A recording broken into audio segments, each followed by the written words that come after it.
ज्योतिबा डोंगरावर गुढीपाडवा सण मोठ्या धार्मिक वातावरणामध्ये उत्साहात साजरा झाला। रविवारी ज्योतिबा डोंगरावर प्रथम गुढीपाडव्याच्या शुभ मुहूर्तावर निगवे दुमाला येथील हिम्मत बहादरांची मानाची सासनकाठी दाखल झाली। ज्योतिबाची सरदारी पगडी महापूजा बांधून नवीन वर्षाचं पंचांग वाचन करण्यात आलं।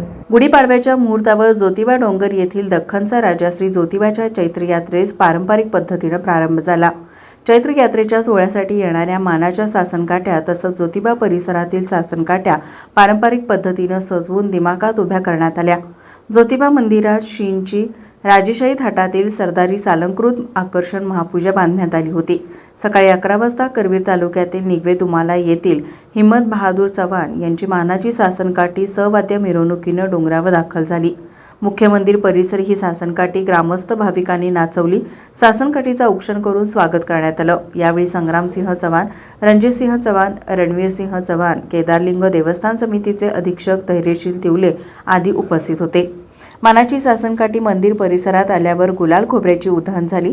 ज्योतिबाच्या नावानं चांगबलाचा जयघोष करत भाविकांनी मंदिराभोवती प्रदक्षिणा काढल्या। सासनकाठी सदरेजवळ उभी केली। दुपारी 12 वाजता तोफेच्या सलामीनं मुख्य पुजाऱ्याच्या हस्ते नवीन वर्षाच्या पंचांगाचं पूजन करण्यात आलं। ग्रामोपाध्ये केरबा उपाध्ये यांनी नवीन पंचांगाचं वाचन केलं। प्रत्येक गावोगावी चैत्रयात्रा सासनकाठी मिरवणुकीतील सासनकाठ्या गुढीपाडव्याच्या मुहूर्तावर उभ्या केल्या। श्री गणेशाय नमः, श्री सरस्वती नमः। नूतन पाडव्याच्या दिवशी सकाळी उठून अभ्यंगस्नान करून घरोघरी गुढ्या तोरणे उभारावी, देवांचे आणि कुलगुरू यांची पूजा करावी। या वर्षाचे नाव विश्वावसू असे असून यावर्षी वाण्याच्या घरी पाऊस आहे। यावर्षी 2 पायली पाऊस आहे, त्यापैकी 6.1 पंचमांश जमिनीवर पाऊस पडणार आहे।